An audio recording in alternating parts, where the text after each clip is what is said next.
ఇప్పుడు కూటమి ప్రభుత్వం 2 ఏళ్ల పాలన అయితే కంప్లీట్ చేసుకుంది. అలాగే లా అండ్ ఆర్డర్ విషయంలో కూడా వాళ్ళు చాలా బాగా ముందుకెళ్తామని చెప్పారు. అండ్ ఇప్పుడు క్రైమ్ రేట్ కూడా 6% తగ్గిందని చెప్తున్నారు.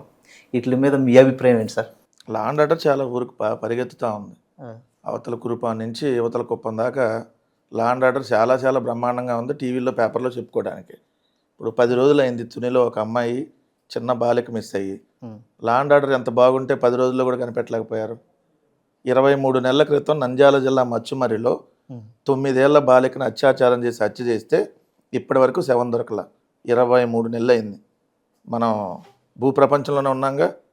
ఏ యుగం, క్వాంటమ్ టెక్నాలజీ, మనం రోజు సొల్లు కబుర్లు వాగుతూనే ఉన్నాంగా. మరి 23 నెలలైనా శవం ఎందుకు దొరకలా? లా అండ్ ఆర్డర్ బ్రహ్మాండంగా ఉందని మనం చెప్పటం అట్లా. కేంద్ర ప్రభుత్వం ఎంత దారుణంగా ఉందో మొన్న హోంశాఖ ఇచ్చిన నివేదిక చూస్తే 36వ ర్యాంక్ వచ్చింది మనకి. అంటే భారతదేశంలో ఉన్న అన్ని రాష్ట్రాలు, కేంద్రపాలిత ప్రాంతాల్లో అత్యంత దారుణంగా లాస్ట్ ర్యాంక్ పడిపోయాం మనం. శాంతి భద్రతలు అంత దారుణంగా ఉన్నాయని చెప్పి. నడి రోడ్డు మీద రషీద్ హత్య, నంద్యాలలో పోలీసుల సమక్షంలోనే సుబ్బారాయుడు హత్య, ఇలాంటివి చెప్పుకుంటా పోతే తెలుగుదేశం పార్టీ నాయకులే 52 కత్తిపోట్లు పొడిశారు వీరయ్య చౌదరి అని చెప్పి, ఏదైతే ప్రకాశం జిల్లాలో. సో మరి లా అండ్ ఆర్డర్ ఎంత బ్రహ్మాండంగా ఉంటే 52 కత్తిపోట్లు పొడిశారు. తెలుగుదేశం వాళ్ళే నరికి చంపుకొని మళ్ళీ ఉల్టా వైఎస్ఆర్సీపీ వాళ్ళ మీద కేసులు పెడుతున్నటువంటి పరిస్థితి. లా అండ్ ఆర్డర్ చాలా బ్రహ్మాండంగా ఉన్నట్టే కదా. ఇప్పుడు నిన్న ఒక తల్లి కోర్టుకి వెళ్ళింది. విజయవాడలో కాపు సామాజిక వర్గానికి సంబంధించినటువంటి ఒక యువకుడి తల్లి, ఏదో నా కొడుకుని డైరెక్ట్గా చంపేసి బూడిద కూడా ఎక్కడుందో చెప్పట్లేదు, శవం అడిగినా ఇవ్వట్లేదు అని చెప్పి హెబియస్ కార్పస్ రిట్ వేసింది హైకోర్టులో. మరి మన లా అండ్ ఆర్డర్ ఎంత బ్రహ్మాండంగా ఉందో చూడండి. ఇది 40 రోజులు అవుతుంది దాదాపుగా. ఇప్పుడు మనం ఇంటర్వ్యూ చేసే టైము ఈరోజు జూన్ 17 మనం ఇంటర్వ్యూ చేస్తున్నాం. సో ఇది జరిగిన ఇన్సిడెంట్ మే 9 అనుకుంటా, మే 9వ తారీఖు. అంటే దాదాపుగా 40 రోజులు అవుతుంటే ఒక యువకుడిని పోలీస్ స్టేషన్లోనే లాకప్ డెత్ చేసి చంపేసి వాళ్ళే దహన సంస్కారాలు చేసి కనీసం బూడిద కూడా ఇవ్వట్లా. మరి లా అండ్ ఆర్డర్ ఎంత బ్రహ్మాండంగా ఉన్నట్టు, ఎంతకంటే గొప్పగా ఏడన్నా ఉంటుందా? మీకు హిట్లరు, కిము మీకు తెలుసు కదా, వాళ్ళ దగ్గర ఇంకా చాలా బెటరు. కనీసం వాళ్ళు చంపేసి శవాన్ని ఎత్తుకెళ్ళమని చెబుతారు. ఇక్కడ శవాన్ని కూడా ఇవ్వటల్లా. మరి లా అండ్ ఆర్డర్ బ్రహ్మాండంగా ఉందని అసలు చెప్పే వాళ్ళకి సిగ్గట్టలేదు. నాకు అర్థం కాల. ఎవరు హోంమంత్రి చెప్పిందా లా అండ్ ఆర్డర్ బ్రహ్మాండంగా ఉందని?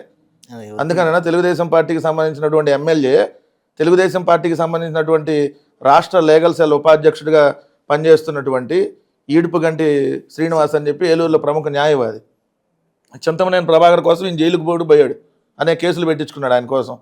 సో ఆయన ప్రశ్నించాడని చెప్పి వాళ్ళ ఇళ్ళ మీదకి బుల్డోజర్లు తీసుకొని అర్ధరాత్రి ఎమ్మెల్యే తాగి వెళ్ళి వీరంగం సృష్టిస్తుంటే లా అండ్ ఆర్డర్ బ్రహ్మాండంగా ఉందంటే ఎట్లా? లా అండ్ ఆర్డర్ బ్రహ్మాండంగా ఎప్పుడు ఉంటుంది? అసలు మీరు ఏమైనా పరిపాలన చేస్తే ఉంటుంది. అసలు ఈమెకి ఏం తెలుసు? హోంమంత్రి గారికి ఏం డమ్మీ కదా? ఒక కానిస్టేబుల్ ట్రాన్స్ఫర్ అని ఏమైనా చేసుకోగలిగిద్దా? ఈమె వచ్చి ఎవరికి బాగుంది, రాష్ట్రం బ్రహ్మాండంగా ఉంది, క్రైమ్ రేట్ తగ్గింది. అసలు పోలీస్ స్టేషన్కి వెళ్ళి బాధితుడే వెళ్ళి కేసు పెడతానికి వెళ్తే ఉల్టా బాధితుడి మీదే రివర్స్ కేసు పెడతా ఉన్నప్పుడు ఎవడు వెళ్ళి స్టేషన్లో కంప్లైంట్ ఇస్తాడు? అప్పుడు 4 కేసులు తగ్గినాయి అనుకో, లా అండ్ ఆర్డర్ బ్రహ్మాండంగా ఉందంటే ఇది కాదు కదా. ఈ రాష్ట్రంలో లా అండ్ ఆర్డర్ నిజంగా బ్రహ్మాండంగా ఉంటే ఉన్న కంపెనీలు ఎందుకు వెళ్ళిపోతాయి? ఇప్పుడు ప్రతి ఒక్క ఎమ్మెల్యే వాటాలు అడుగుతున్నాడని చెప్పి మాకు వద్దురా బాబు, మీరు భూములు ఇచ్చినా మేము చేయమని చెప్పి దండం పెట్టి కంపెనీలు ఎందుకు వెళ్ళిపోతున్నాయి? సరే, కేంద్ర హోంశాఖ నుంచి ఒకటి ఇప్పించమనండి. ఆంధ్రప్రదేశ్లో బ్రహ్మాండంగా ఉంది కూటమి ప్రభుత్వం పరిపాలన, లా అండ్ ఆర్డర్ బ్రహ్మాండంగా ఉందని చెప్పి కేంద్ర ప్రభుత్వం కూడా వాళ్ళదేగా, ఆడ ఎన్డీఏ ప్రభుత్వగా వాళ్ళ చేత ఇప్పించమనండి బ్రహ్మాండంగా ఉందని.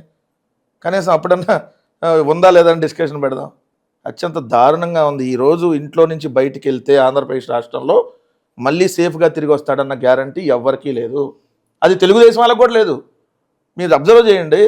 ఇప్పుడు పాము తన పిల్లల్ని తానే తినేసినట్టుగా ఈ కూటమి ప్రభుత్వం వాళ్ళ కూటమాలను కూడా వదలట్లా. సరే, వైఎస్ఆర్సీపీ మీద దాడులు చేశారంటే అపోజిషన్ పార్టీ మీద చేశారనుకోవచ్చు. ఇప్పుడు తెలుగుదేశం వాళ్ళని ప్రశ్నిస్తే వైసీపీ వాళ్ళ మీద కేసులు పెడతారు, దాడులు చేస్తారు. తెలుగుదేశం వాళ్ళని ప్రశ్నిస్తే జనసేనల మీద దాడులు చేస్తారు. తెలుగుదేశం వాళ్ళు ప్రశ్నిస్తే వాళ్ళ మీద కూడా దాడులు చేస్తారు. ఇంకేడుందేడా లా అండ్ ఆర్డరు? సో వరస్ట్గా ఈ నిజంగా భవిష్యత్తులో కూడా ఇంత వరస్ట్గా ఎవరు పరిపాలించరేమో ఏ రాష్ట్రంలో కూడా. అంత దరిద్రమైన పాలన 2 సంవత్సరాలుగా ఉంది. జంగిల్ రాజు పాలన కంటే దారుణం. ఆటవిక రాజ్యంలోనే ఇంకా బెటరు.